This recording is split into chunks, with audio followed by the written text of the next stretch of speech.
وَلَقَدْ يَسَّرْنَا الْقُرْآنَ لِلذِّكْرِ فَهَلْ مِن مُّدَّكِرٍ۔ الحمدللہ وکفا وسلام علی عبادہ الذین اصطفیٰ۔ اشہد ان لا الہ الا اللہ وحدہ لا شریک لہ واشہد ان محمدا عبدہ ورسولہ صلی اللہ علیہ وآلہ وسلم۔ اللہم صلی علی محمد وعلی آل محمد کما صلیت علی ابراہیم وعلی آل ابراہیم انکا حمید مجید۔ اللہم بارک علی محمد وعلی آل محمد کما بارکت علی ابراہیم وعلی آل ابراہیم انکا حمید مجید۔ اما بعد فاعوذ باللہ السمیع العلیم من الشیطان الرجیم من حمزہ ونفخہ ونفثہ۔ بسم اللہ الرحمن الرحیم۔ والبدن جعلناها لکم من شعائر اللہ لکم فیہا خیر فاذکروا اسم اللہ علیہا صواف فإذا وجبت جنوبها فكلوا منها وأطعموا القانع والمعتر كذلك سخرناها لكم لعلكم تشكرون۔ اور قربانی کے اونٹ یا گائے جعلناها لکم، اس کو بنایا ہے، ان کو ہم نے تمہارے لیے، من شعائر اللہ، اللہ کے شعائر میں سے، لکم تمہارے لیے، فیہا اس میں خیر، بہت خیر ہے، بھلائی ہے۔ فاذکروا اسم اللہ علیہا صوافا، پس تم اللہ کا نام لو ان کے اوپر، صوافا جب وہ قطار باندھے کھڑے ہوتے ہیں۔ فَإِذَا وَجَبَتْ جُنُوبُهَا، جب ان کے پہلو رکھ دیے جائیں، یعنی ان کے پہلو گر جائیں، فَكُلُوا مِنْهَا، پھر اس میں سے کھاؤ، وَأَطْعِمُوا الْقَانِعَ وَالْمُعْتَرَّ، اور سوال کرنے والے اور سوال نہ کرنے والے زائر دونوں کو کھلاؤ۔ كَذَلِكَ سَخَّرْنَاهَا لَكُمْ،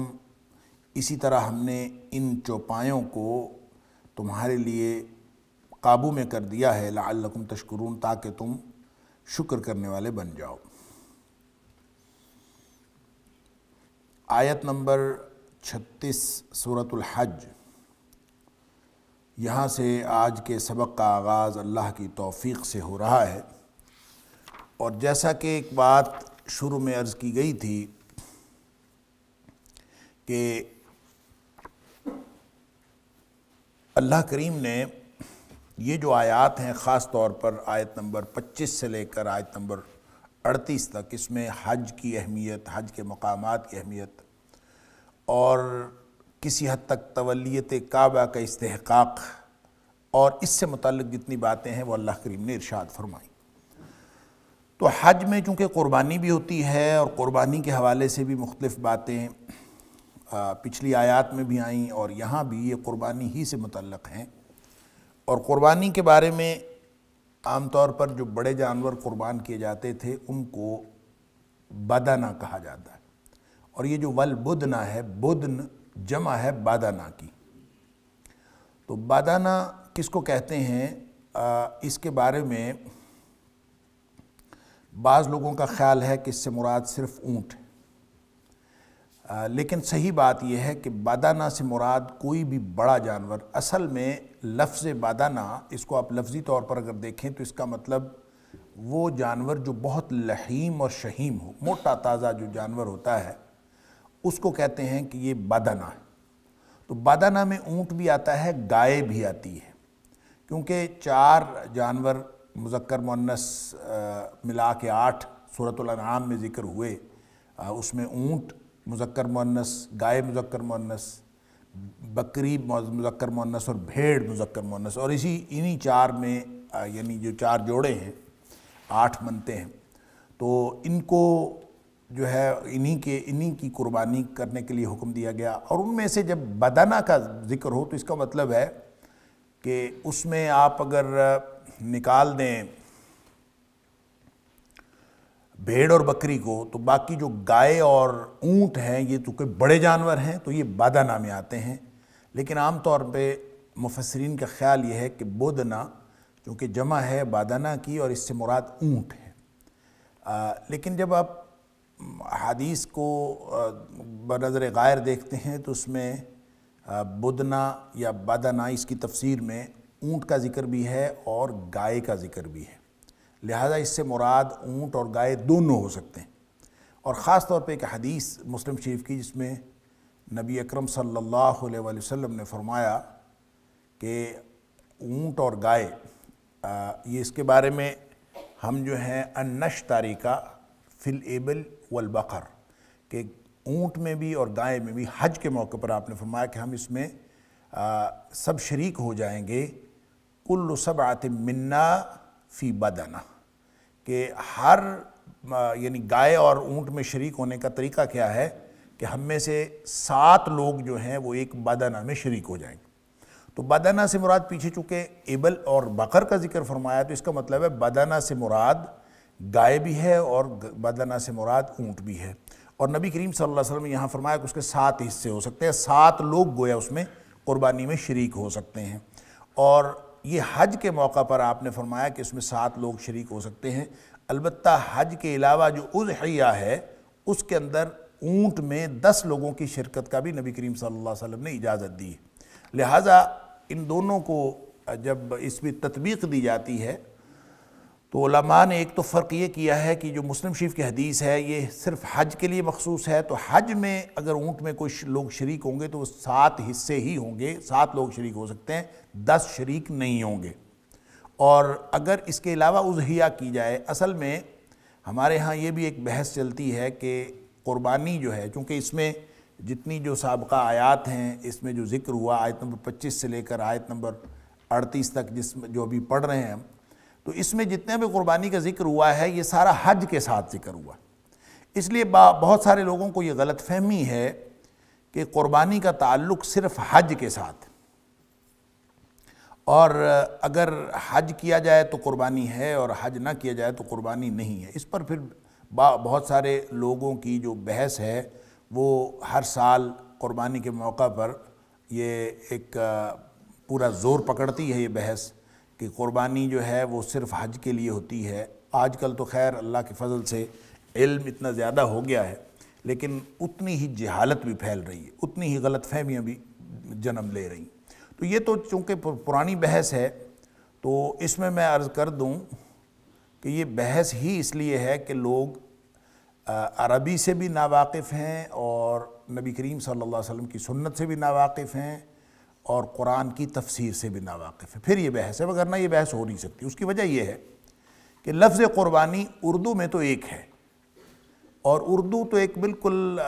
یعنی کمزور یا کنگلی زبان ہے، اس کے پاس اتنا ذخیرہ الفاظ نہیں ہے جتنا ذخیرہ الفاظ عربی کے اندر ہے، لہذا عربی میں وہ قربانی جو حج کے موقع پر کی جاتی ہے اور وہ قربانی جو حج کے بغیر کی جاتی ہے اس کے لیے الفاظ ہی الگ الگ استعمال ہوئے، لہذا یہ غلط فہمی پیدا ہونے کا امکان ہی نہیں ہے۔ اگر کسی شخص کو اضحیہ، ایک اضحیہ کا معنی بھی قربانی ہے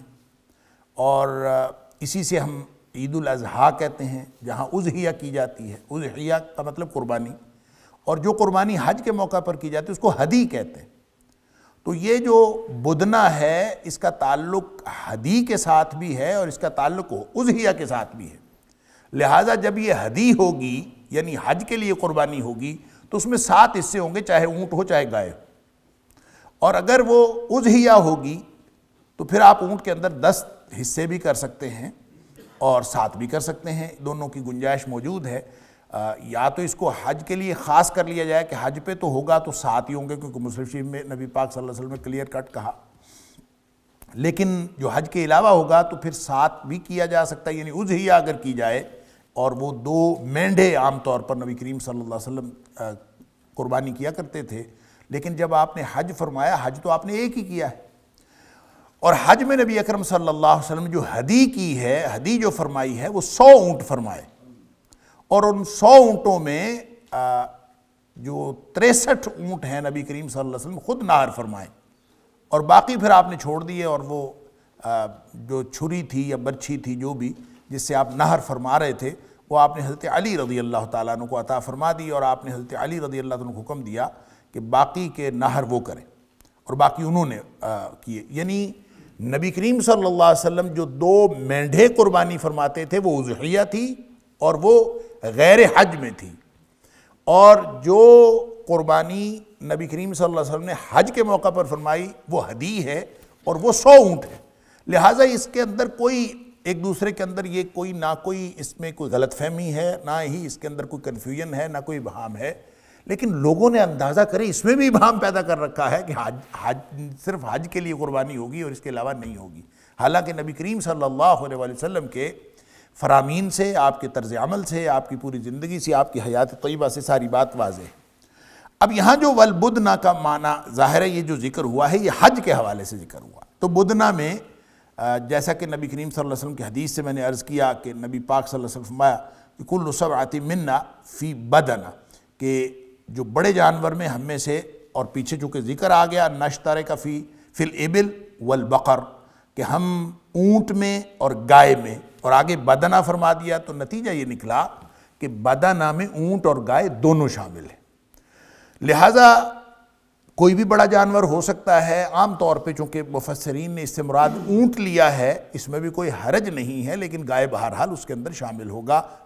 اونٹ چونکہ زیادہ بڑا ہوتا ہے اپنے جسم کے اعتبار سے، جسامت کے اعتبار سے، اس لیے مفسرین نے اس سے صرف اونٹ مراد دیا، لیکن دونوں اس میں شامل ہیں۔ جعلناھا لکم من شعائر اللہ، بڑے جانور ویسے تو ساری قربانیاں اللہ کے شعائر میں سے ہے، اور یہ اسی کی تفسیر ہے جو سورۃ المائدہ کے اندر ہم پڑھ رہے ہیں کہ لا تحلوا شعائر اللہ، کہ اللہ کی ولا الشہر الحرام ولا الہدی ولا القلائد ولا آمین البیت الحرام، کہ اللہ کی حرمتوں کو پامال نہ کرو، اللہ کے شعائر کی حرمت کو پامال نہ کرو۔ تو وہ شعائر اللہ میں سے کون کون سی چیزیں ہیں؟ شعائر اللہ میں سے ایک تو فرمایا ولا الشہر الحرام، کہ ہر قسم کے شاعر، اور خاص طور پہ جو شاعر کا ذکر کیا ہے اس میں ایک تو حرمت والے مہینے کا ذکر کیا ہے کہ وہ بھی ایک اللہ کا امتیازی نشان ہے، اس کی بھی ایک حرمت ہے، اس کو پامال نہ کرو۔ ولا الہدی ولا القلائد، اسی طرح ہدی جو قربانی کا جانور ہے اس کی بھی ایک حرمت ہے، اس کو بھی پامال نہ کرو۔ ولا القلائد، قلائد اور ہدی، قلائد جس میں قلادہ پہنا ہوا ہو، پٹا پہنایا ہوا ہو، تو پٹا پہنا جانور بھی عام طور پہ قربانی کے لیے ہوتا ہے، اور وہ نشانی کے طور پہ اس کے گلے میں پٹا پہنا دیا جاتا تھا۔ تو ہدی پٹا پہنے بھی ہو سکتی ہے، پٹا پہنے بغیر بھی ہو سکتی ہے، کیونکہ جو اونٹوں کے اوپر جو نشان لگایا جاتا تھا اس کو شاعر اللہ قرار دیا، تو عام طور پہ اس کی کوہان کے اوپر تھوڑا سا نشان لگا کے برچھی کے ساتھ اس میں سے ذرا سا خون نکلتا تھا، اس کو جسم پہ اس کے اوپر مل دیا جاتا تھا، لہذا دور سے نظر آ جاتا تھا کہ یہ اونٹ جو ہے وہ ہدی کا ہے۔ اور اسی طرح چھوٹے جانوروں کو گلے میں پٹا پہنا دیا جاتا تھا، تو گلے میں پٹا پہنائے ہوئے جانور ہوں یا ویسے کوئی نشان زدہ اونٹ ہوں، یہ سب اللہ کے شاعر میں سے۔ اور شاعر میں پہلے عرض کر چکا ہوں شعیرہ کی جمع ہے، اور اس کا مطلب علامت، امتیازی علامت یا امتیازی شان۔ تو ہر ملک کے جیسے امتیازی نشانات ہوتے ہیں، قومی جھنڈا ہوتا ہے، قومی نشان ہوتا ہے، قومی ترانہ ہوتا ہے، اور اس کا احترام ہم دیکھیں، ہم پاکستان کا قومی ترانہ، بلکہ کسی بھی ملک کا قومی ترانہ ہے تو قوم والے اٹھ کے کھڑے ہو جاتے ہیں کیونکہ اس کا احترام ہے، جھنڈے کا احترام ہوتا ہے، ہر چیز کا احترام۔ تو کچھ شاعر اللہ کے ہیں، کچھ تمہاری قوموں کے شاعر ہیں، کچھ اللہ کے شاعر ہیں، اور شاعر کی حرمتوں کو پامال نہ کرو۔ ان میں سے یہاں خاص طور پر فرمایا سارے ہی جانور شاعر اللہ میں سے ہیں، سارے ہدی کے جانور چاہے وہ بھیڑ بکری ہو وہ بھی شاعر اللہ میں سے ہیں، لیکن یہاں خاص طور پر اونٹ اور گائے، اور پھر بطور خاص اونٹ کے لیے کہا کہ یہ اللہ کے شاعر میں سے۔ کیوں؟ اس لیے کہ وہ جب اونٹ اللہ کے راستے میں قربان کرنے کے لیے جا رہا ہو اور اس کے اوپر نشان لگا دیا گیا ہو، تو جو شان اس کی ہوتی ہے وہ ایک گویا اللہ کے شاعر میں سے بھی ایک امتیازی شعیرہ ہوتا ہے، اس کا ایک امتیازی نشان ان میں سے بھی ایک ممتاز اور زیادہ پرومیننٹ ہوتا ہے، اس لیے اس کو کہا۔ اور پھر خاص طور پہ فرمایا جعلناھا لکم من شعائر اللہ، کہ یہ اللہ کے شاعر میں سے ہم نے ان چیزوں کو بنایا ہے، لکم فیہا خیر، اس میں تمہارے لیے بہت بھلائی۔ اب اندازہ کیجئے کہ لوگ یہاں عجیب و غریب فلسفے بگارتے ہیں کہ قربانی کرنے کی بجائے غریبوں کو پیسے دے دیے جائیں، قربانی کرنے کے بجائے فلاں کام کر لیا جائے، قربانی کرنے کے بجائے فلاں کام کر لیا جائے، ان کو نہ اللہ کا قرآن نظر آتا ہے، نہ نبی کریم صلی اللہ علیہ وسلم کی سیرت طیبہ، سیرت مطہرہ نظر آتی ہے۔ قرآن کہتا ہے کہ اس میں اللہ نے بھلائی بنائی ہے تمہارے لیے، اس میں بڑی بھلائیاں ہیں کہ تم جب یہ جو اونٹ اور گائے قربان کرنے کے لیے لے کے جاتے تو اس میں بڑی بھلائی ہے۔ اور فَاذْكُرُوا اسْمَ اللَّهِ عَلَيْهَا صَوَافًا، ان کو قطار میں کھڑے کر کے اس کے اوپر اللہ کا نام لینا، یعنی بسم اللہ واللہ اکبر تو پڑھنا ہی پڑھنا، یہ تو بنیادی مقصد ہے، اس لیے کہ کسی بھی جانور کی جان لینے کا کسی کو کوئی اختیار نہیں، چھوٹے سے چھوٹا جانور ہو، تاکہ چڑیا ہو، آپ اس کی جان نہیں لے سکتے سوائے اس کے کہ آپ اس پر اللہ کا نام لیں۔ وَلَقَدْ يَسَّرْنَا الْقُرْآنَ لِلذِّكْرِ فَهَلْ مِن مُدَّكِرٍ۔ اللہ کا نام لینے سے آپ کے لیے جائز قرار پاتا ہے کہ آپ اس حلال جانور کی جان لے لیں۔ تو بسم اللہ واللہ اکبر جب ہم پڑھتے ہیں تو گویا اس کا مطلب یہ ہوتا ہے کہ اس کی جان لینے کا اختیار ہمارے پاس اس لیے آتا ہے کہ اللہ کے نام پر ہم اس کی جان لے رہے ہوتے ہیں، مگر نہ تو ہم اس کی جان لے نہیں سکتے۔ تو بسم اللہ واللہ اکبر، فَاذْكُرُوا اسْمَ اللَّهِ عَلَيْهَا، پس تم اللہ کے نام کا تذکرہ کرو ان کے اوپر، صوافہ، یہ صوافہ جو ہے صافہ کی جمع، تو اس کا مطلب یہ ہوتا ہے قطار باندھے کھڑے ہونے والے۔ تو عام طور پہ جب اونٹوں کو قربانی کیا جاتا تھا یا ہدی کیا جاتا تھا تو ان کو قطار میں کھڑا کر لیا جاتا تھا، اور اس کی تفسیر میں حضرت ابن عباس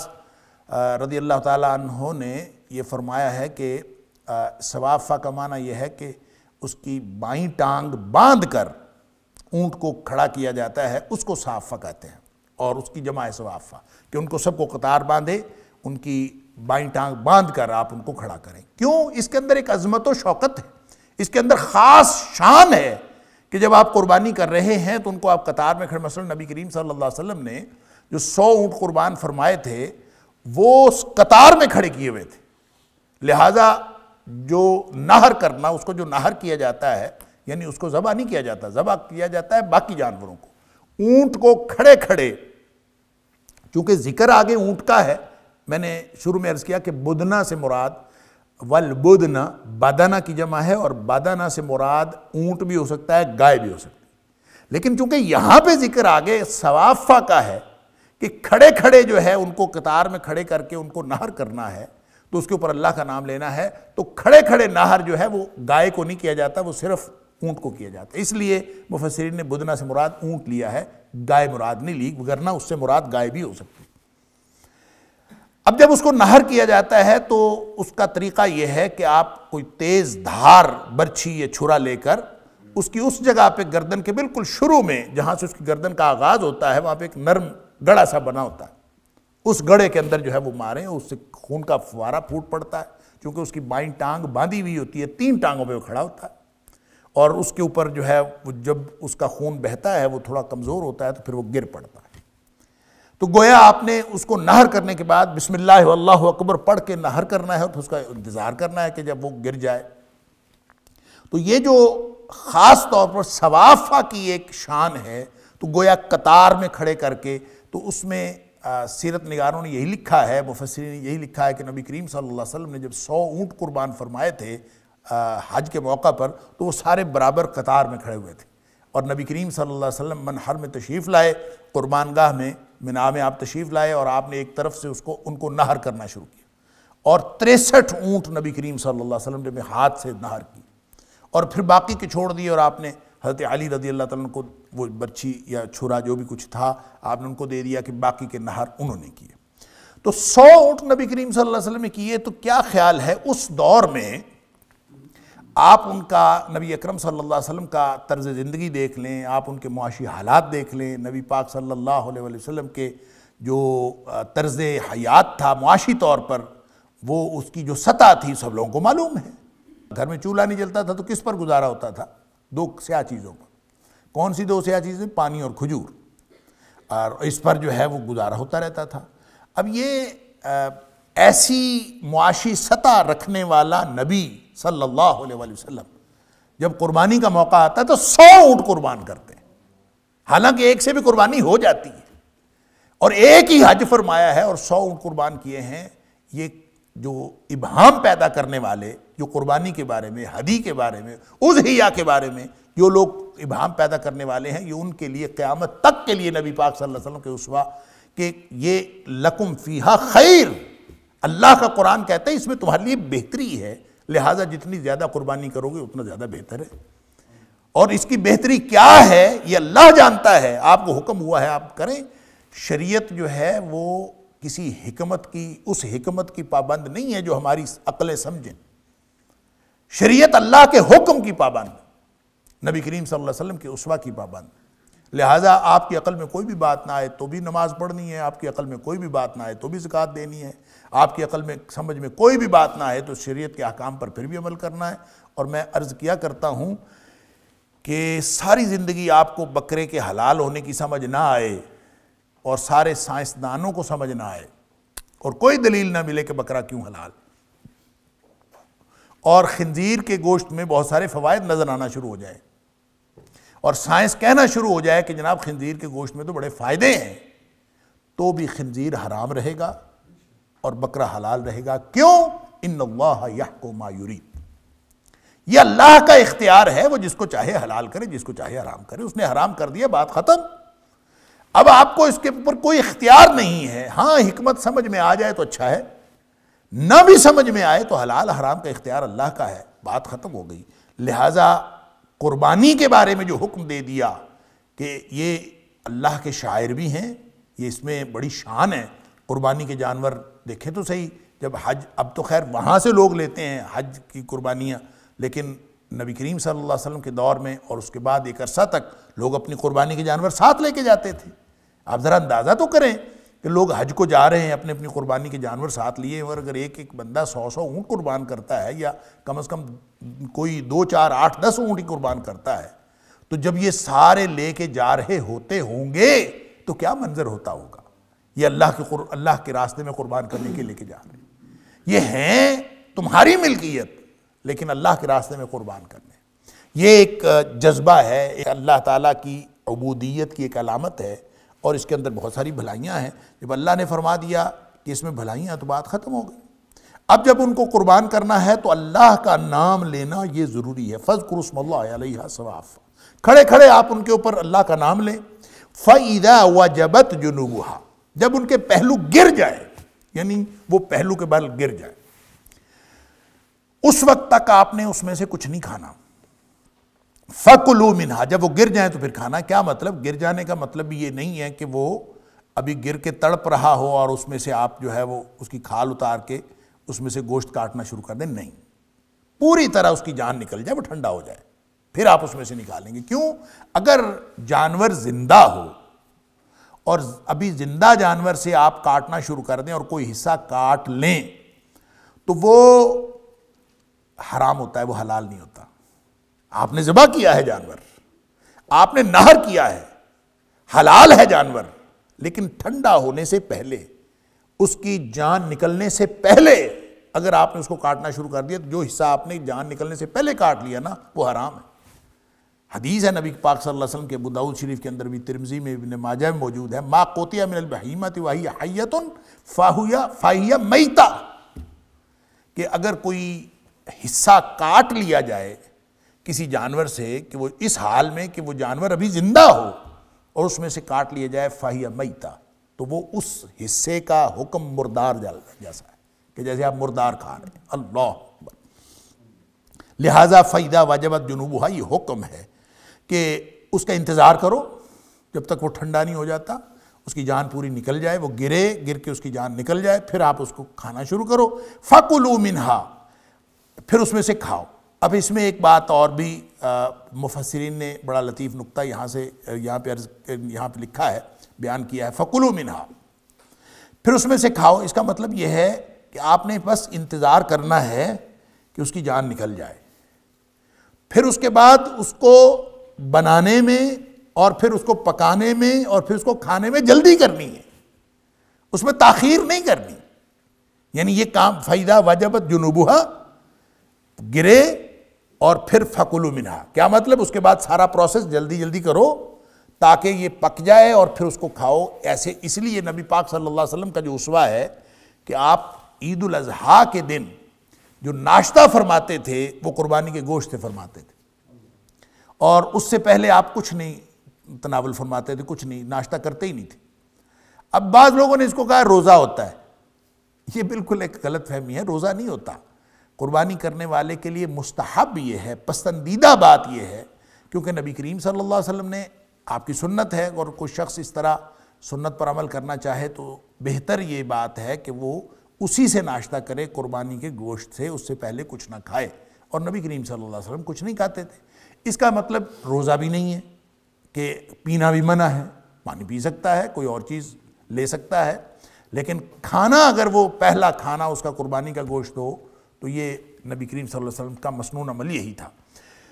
اور اگر پھر کسی کو مسئلہ ہو اور کوئی نہیں رہ سکتا یا کوئی اور مسئلہ ہے، بعض اوقات شوگر کے مریض ہوتے ہیں یا کوئی اور، تو کر بھی لے تو گناہ نہیں ہے. اگر کوئی ویسے بھی بغیر کسی وجہ کے، بغیر کسی عذر کے بھی کسی نے ناشتہ وغیرہ کر لیا ہے تو منع نہیں ہے، گناہ نہیں ہے. جس شخص نے قربانی کے گوشت کے ساتھ ناشتہ کرنا ہے اس کا بھی روزہ نہیں ہوتا، کیونکہ عید والے دن روزہ شیطان کا ہوتا ہے اور روزہ اس کا نہیں ہوتا. بس یہ ہے کہ پہلا کھانا وہ ہو، اس کی ترتیب اور اس کا ذکر یہ بھی فَكُلُوا مِنْهَا، یعنی اس کو جلدی کرو اور بس اس کے بعد پروسیس ہو. اور الحمدللہ میں سمجھتا ہوں کہ جن کے ہاں اضحیہ ہوتی ہیں یا جہاں ہدی کے جانور جب قربان ہوتے ہیں حج کے موقع پر، یا اضحیہ جو قربانی ہم غیر حج میں کرتے ہیں اپنے اپنے گھروں پر، تو عام طور پہ مسلمانوں کا معمول یہی ہوتا ہے کہ جلد از جلد بنتے ہیں. اگر کسائی وقت پہ مل جائے تو جلد از جلد بناتے ہیں، اور بنا کے اس کے بعد کوشش یہی ہوتی ہے کہ جو بھی پہلا حصہ، اور کچھ نہ ہو تو کم از کم اس کی کلیجی نکال کے جلد از جلد اس کو بنا کے تو پہلا ناشتہ جو ہے اس کے ساتھ کر لیا جائے. تو یہ قرآن کے اس اسلوب سے بھی یہ بات واضح ہوتی ہے، اور نبی پاک صلی اللہ علیہ وسلم کے سیرت طیبہ سے بھی، آپ کے اسوہ حسنہ سے یہ بات واضح ہوتی ہے. وَأَطْعِمُوا الْقَانِعَ وَالْمُعْتَرَ، اور قانع اور معتر کو بھی کھلاؤ. خود بھی کھانا ہے اور قانع اور معتر کو بھی کھلانا. پیچھے بھی ذکر آ گیا غالباً آیت نمبر 19 میں کہ کھاؤ بھی اور کھلاؤ بھی. اب یہاں پہ چونکہ دو الگ کیٹیگریز آ گئیں، وَأَطْعِمُوا الْقَانِعَ وَالْمُعْتَرَ، کھاؤ بھی، فَكُلُوا مِنْهَا، اس میں سے کھاؤ ایک کیٹیگری، وَأَطْعِمُوا اور کھلاؤ القانع، قانع کو، والمعتر اور معتر کو. تو اس لیے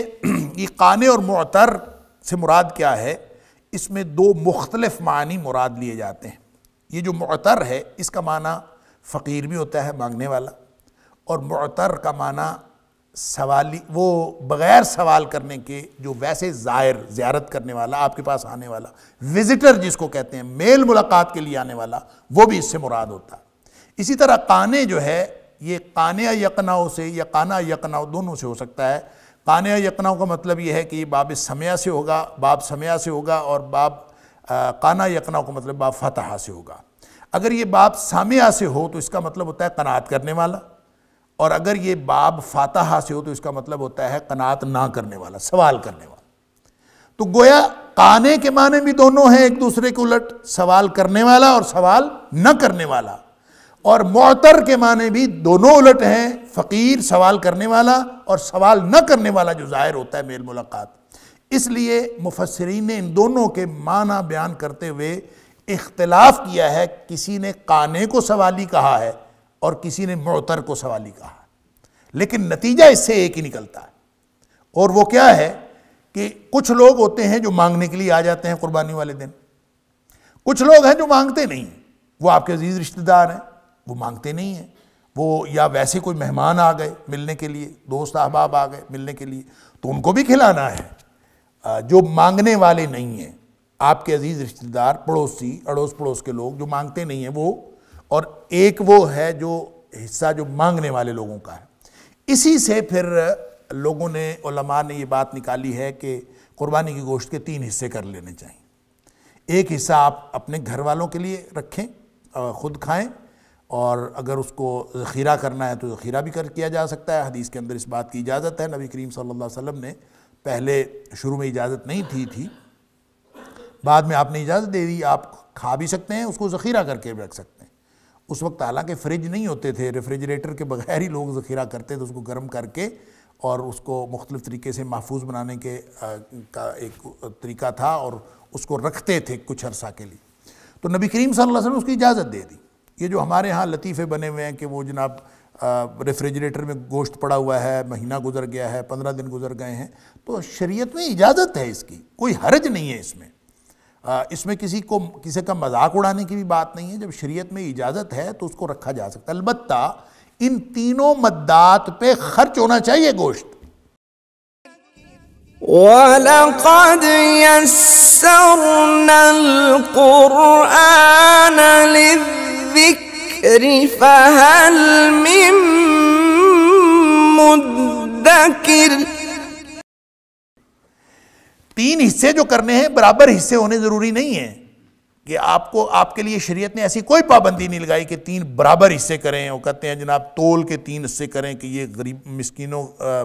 سوالیوں کا ہے، یہ رشتہ داروں اور دوستوں کا ہے اور یہ گھر میں رکھنے کا ہے، یہ برابر حصے ہونے ضروری نہیں، لیکن تینوں جگہ پہ گوشت جانا چاہیے کیونکہ یہ حکم ہے واطم القان والمعتر، خود بھی کھانا ہے اور دوسروں کو بھی کھلانا ہے۔ اور خود کھانا بات پہلے ہو چکی آیت نمبر 19 کے ضمن میں کہ نبی اکرم صلی اللہ علیہ وسلم نے یہ جو فَكُلُوا مِنْهَا اس میں سے کھاؤ یہ حکم ہے نا، تو یہ واجب ہے کہ نہیں ہے؟ اس سے نبی کریم صلی اللہ علیہ وسلم کا اسوہ لوگوں نے دیکھا ہے، کیونکہ بہت سارے مفسرین کا خیال یہ ہے کہ یہ جو حکم ہے کہ خود کھاؤ تو اس کا مطلب ہے قربانی کے گوشت میں سے خود کھانا ضروری۔ اور نبی کریم صلی اللہ علیہ وسلم نے جب 100 اونٹ قربان کیے تھے، اضحیہ جب فرماتے تھے 2 مینڈھے ہوتے تھے، اس وقت تو نبی کریم صلی اللہ علیہ وسلم اس میں سے تناول فرماتے ہی تھے، لیکن جب نبی پاک صلی اللہ علیہ وسلم حج کے لیے تشریف لائے ہیں اور ہدی فرمائی ہے تو اس قربانی میں 100 اونٹوں میں سے نبی کریم صلی اللہ علیہ وسلم نے حکم فرمایا کہ ہر اونٹ میں سے ایک بوٹی لی جائے اور اس کی ہڈیاں بنائی جائے۔ یعنی آپ نے 100 کے 100 اونٹوں میں سے ایک بوٹی لے کے اس کی ہنڈیاں بنوائی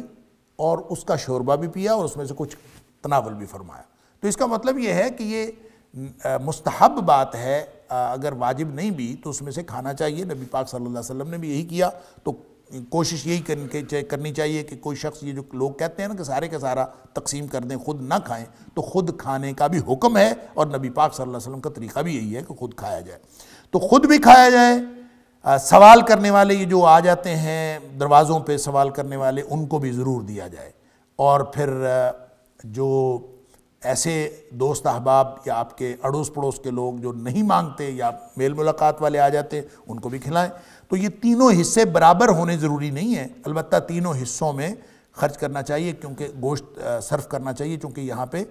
تینوں کا الگ الگ ذکر ہے۔ كَذَلِكَ سَخَّرْنَاهَا لَكُمْ، اسی طرح اللہ تعالیٰ فرماتا ہے کہ اسی طرح ہم نے ان جانوروں کو تمہارے لیے قابو میں کیا۔ اب اندازہ کیجئے اتنا بڑا جانور ہوتا ہے اونٹ، وہ انسان کے پیچھے لگ جائے تو مطلب اس طاقت میں تو انسان اس کا مقابلہ نہیں کر سکتا، لیکن اس کو طریقہ ایک اللہ تعالیٰ نے بتایا ہے، اس طریقے سے قابو آ جاتا ہے۔ آپ اس کی ایک ٹانگ باندھ کے کھڑا کر دیتے ہیں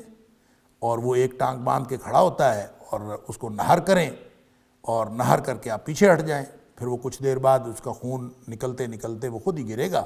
اور یوں اتنا بڑا جانور جو ہے اس کو قربان کرنے کے لیے بڑی آسانی ہو جاتی ہے۔ كَذَلِكَ سَخَّرْنَاهَا لَكُمْ، ایک بات اس کا تعلق اس پروسیجر کے ساتھ ہے، اور دوسرا اس کا تعلق جو میں نے پہلے عرض کیا فَاذْكُرُوا اسْمَ اللَّهِ عَلَيْهَا صَوَافًا، اس کے اوپر اللہ کا نام لینا،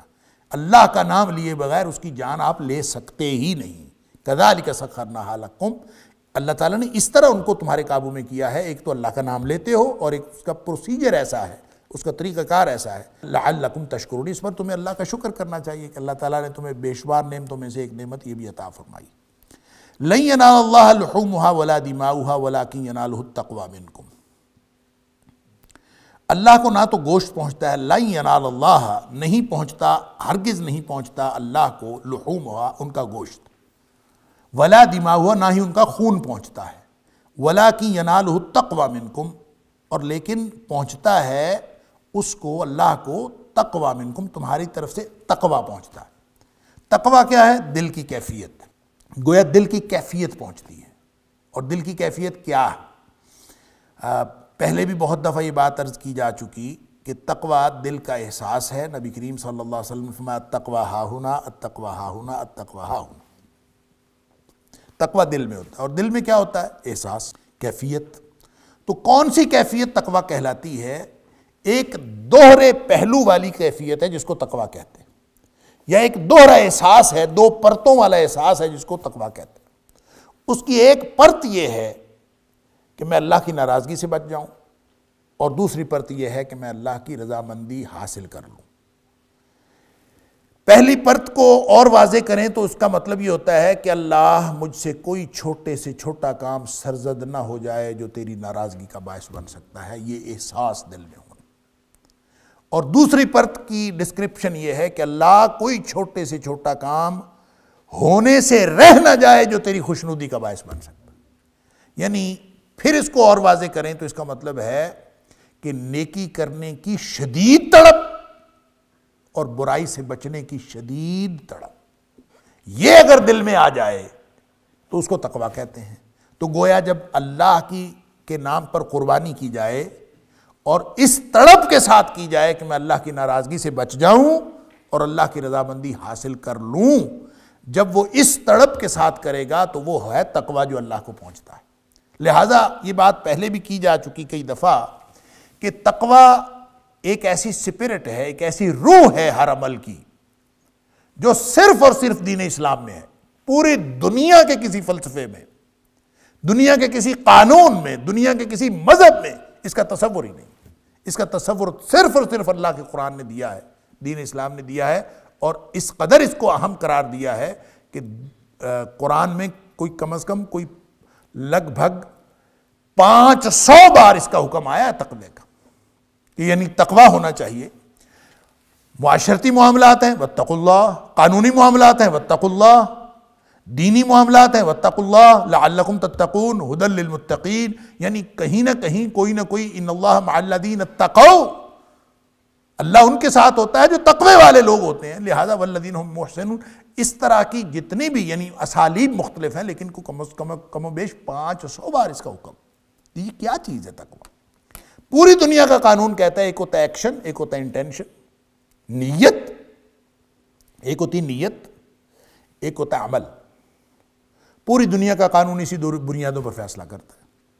نیت کیا تھی اور یعنی جس کو ارادہ کہہ لیتے ہیں، نیت یا ارادہ کیا تھا، عمل کیا ہے. وہ کہتے ہیں کہ یہ عمل تو نہیں ہوا، ارادہ قتل تھا، تو ارادے پر بھی سزا ہو جاتی. تو ارادہ کس سے پتہ چلتا ہے؟ Circumstantial evidence. یعنی آپ اس کو قرینہ جو ہے وہ حالات کا قرینہ بتاتا ہے کہ اس کا ارادہ کیا تھا، تو ارادے پر سزا ہو جاتی. لیکن نیت، انما الاعمال بالنیات، قرآن نے، نبی کریم صلی اللہ علیہ وسلم نے، شریعت نے نیت کو بھی اہم کہا ہے. سارے کے سارے اعمال کا دارومدار نیت پر ہے. کس نیت سے کون سا کام کس نیت سے ہو رہا. لیکن نیت سے، اور ایک عمل ہے، ظاہری طریقہ کیا ہے. تو نیت اور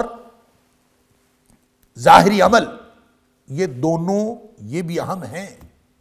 لیکن نیت کے ساتھ ایک اور چیز شریعت نے اٹیچ کر دی ہے، وہ ہے تقوی. یعنی آپ کسی مجرم کو سزا دے رہے ہوں تو سزا دینے کی نیت کیوں ہوتی ہے؟ اس لیے ہوتی ہے کہ معاشرے سے جرم ختم ہو جائے. وَلَكُمْ فِي الْقِصَاصِ حَيَاةٌ يَا أُولِي الْأَلْبَابِ. عقل والو، جب تم قصاص لیتے ہو اور قصاص میں کسی کو قتل کر رہے ہوتے ہو تو اس میں پورے معاشرے کی زندگی وابستہ ہوتی. تو نیت کیا ہے؟ معاشرے سے جرم ختم ہو جائے. اور عمل کیا ہے؟ کہ آپ کسی کو قتل کر رہے ہو، کسی کا ہاتھ کاٹ رہے ہو، کوئی سزا دے رہے ہو، یہ عمل ہے. نیت کیا ہے؟ معاشرے سے جرم ختم ہو جائے. لیکن اس میں ایک تقوی ہر عمل کے اندر شامل ہونا چاہیے. وہ کوئی بھی عمل ہو اس میں تقوی شامل ہوگا تو وہ اللہ کا خالص عمل بنے گا. اور وہ کیا ہے کہ وہ عمل کرتے وقت دل میں یہ تڑپ ہو کہ کہیں میرا اللہ ناراض نہ ہو جائے، کہیں میں اللہ کی خوشنودی سے محروم نہ رہ جاؤں. ہر وقت اگر یہ احساس ہے تو وہ شخص متقی ہے. اور جس نے اس بنیاد پر پوری زندگی کا اپنا اسلوب و منہج طے کر لیا وہ متقی ہے. لہٰذا دلوں کا وہ تقویٰ پہنچتا ہے۔ قربانی کرتے وقت بھی عمل ظاہر ہے، نیت کیا ہے کہ میں اللہ کے رسول صلی اللہ علیہ وسلم کی سنت پر عمل کروں، نیت تو یہ ہے۔ اور عمل کیا ہے؟ آپ نے ایک جانور لے لیا، اور جانور لیا، اس کو آپ نے پالا پوسا، اس کو آپ نے ذبح کر دیا، اس میں سے گوشت خود بھی کھایا، دوسروں کو بھی کھلایا، یہ سارا کچھ ہو گیا، نیت ٹھیک تھی۔ لیکن اس میں اگر یہ تقویٰ موجود نہیں ہے نا، تقویٰ کیا کہ اس کے ذریعے سے میرا اللہ راضی ہو جائے اور میں اللہ کی ناراضگی سے بچ جاؤں، اگر یہ نہیں ہے تو اس کا مطلب کچھ بھی نہیں پہنچا۔ نبی پاک صلی اللہ علیہ وسلم نے بہت ساری حدیث میں اس طرح کے یہ جو تقوی کی بات ہے اس کی بنیاد پر سارا کچھ چینج ہو جاتا ہے۔ اس کو آپ کہہ لیجئے کہ یہ نیت کے قریب قریب ایک چیز ہے جو اللہ کریم نے ہر عمل کے اندر رکھ دی ہے، اس کا نام تقوی۔ نیت کا محل بھی دل ہے، تقوی کا محل بھی دل ہے، لیکن نیت کسی بھی کام کے متعلق کچھ بھی ہو سکتی ہے، تقوی کی اس دوہری پرت کے علاوہ کوئی اور مقصد ہو ہی نہیں سکتا۔ اللہ کی ناراضگی سے بچنا اور اللہ کی رضامندی حاصل کرنا، اس کے علاوہ کچھ نہیں ہو سکتا۔ تو نبی اکرم صلی اللہ علیہ وسلم نے فرمایا کہ ان اللہ تعالی لا ينظر الى صورکم واموالکم، اللہ نہ تو تمہاری شکلوں کو دیکھے گا نہ تمہارے مال کو دیکھے گا، ولکن ينظر الى قلوبکم واعمالکم، اللہ دیکھے گا تو تمہارے دلوں کی کیفیات کو دیکھے گا اور تمہارے اعمال کی حیت کو دیکھے گا کہ کس لیے کیے گئے اور کس طرح سے کیے گئے۔ اگر اعمال وہ اس نے تو دلوں کی کیفیات پہلے دیکھنی ہے پھر اعمال کو دیکھنا۔ لہذا ہو سکتا ہے کہ بعض اوقات عمل وقوع پذیر ہوا ہی نہ ہو سکتا ہے کیونکہ وہ پہلے قلب کو دیکھتا ہے۔ لہذا ہو سکتا ہے کہ بعض اوقات ایسی سچویشن ہو کہ عمل وقوع پذیر نہ ہوا ہو اور پھر بھی وہ اجر وہ عمل والا دے دے، یہ ممکن ہے، کیونکہ وہ اس نے اس بنیاد پر، مثلا نبی کریم صلی اللہ علیہ وسلم نے فرمایا جو حج کو شخص جا رہا ہے، اس نے احرام باندھا ہوا ہے، تلبیہ پڑھتے ہوئے جا رہا ہے، تو وہ اگر فوت ہو گیا راستے میں، ایک شخص فوت ہو گیا، نبی کریم صلی اللہ علیہ وسلم نے فرمایا اس کو احرام میں ہی اس کو دفنا دو، تو اس کو احرام میں ہی دفنا دیا گیا۔ آپ نے فرمایا قیامت والے دن یہ اٹھے گا، تلبیہ پڑھتے ہوئے اٹھے گا، یعنی جس مقصد کے لیے تھا وہ مقصد تو وہی ہے، عمل وقوع پذیر نہیں ہوا۔ لیکن اس کا اگر کوئی شخص عمل شروع کرتا ہے اور راستے میں اس کی موت واقع ہو جاتی ہے، فقط واقع اجرہ، اس کا اجر تو پورا ہو گیا۔ اسی طرح نبی کریم صلی اللہ علیہ وسلم نے ایک دفعہ جب آپ تبوک کے لیے تشریف لے گئے، غزوہ تبوک کے اوپر آپ تشریف لے گئے، اس پر چونکہ لمبا سفر تھا، بغیر سواری کے جانا ممکن نہیں تھا، گرمی شدید گرمی تھی، موسم شدید گرم تھا اور سفر بھی بہت لمبا تھا، پیدل نہیں جایا جا سکتا تھا، تو بہت سارے لوگ ایسے تھے جن کے پاس سواریاں نہیں تھیں۔ انہوں نے آ کے نبی کریم صلی اللہ علیہ وسلم سے مطالبہ کیا کہ ہمیں سواریاں فراہم کی جائیں، ہم بھی جانا چاہتے ہیں جہاد۔ نبی کریم صلی اللہ علیہ وسلم نے ان سے معذرت کر لی کہ میرے پاس نہیں ہے۔ اللہ کریم نے 10ویں پارے کے اختتام پہ، 10واں پارہ جہاں مکمل ہوتا ہے وہاں ان کا ذکر کیا کہ وہ لوگ آئے اور نبی کریم صلی اللہ علیہ وسلم سے آ کے مطالبہ کیا کہ ہمیں سواریاں فراہم کی جائیں۔ نبی پاک صلی اللہ علیہ وسلم نے فرمایا میرے پاس بھی کچھ نہیں ہے کہ میں تمہیں کچھ سواریاں دوں، میرے پاس بھی سواریاں نہیں ہیں۔ تو وہ بیچارے واپس مڑ گئے اور ان کی آنکھوں میں آنسو تھے، روتے ہوئے واپس چلے گئے، جانا چاہتے تھے جہاد پہ، سواریاں کوئی نہیں تھیں۔ نبی کریم صلی اللہ علیہ وسلم سے پوچھا، آپ نے فرمایا میرے پاس بھی کوئی نہیں سواریاں۔ آپ صلی اللہ علیہ وسلم تشریف لے گئے، بخاری شریف کی حدیث ہے، آپ نے راستے میں آپ نے صحابہ کرام سے فرمایا کہ جتنا بھی تم سفر کر رہے ہو نا، اللہ اکبر، اور جتنا بھی تم ما قطعتم ما سرتم مسیرا وما قطعتم وادیا، جتنا بھی سفر تم نے طے کیا ہے، إن هذا القرآن يهدي للتي هي أقوم ويبشر المؤمنين الذين يعملون الصالحات أن لهم أجرا كبيرا.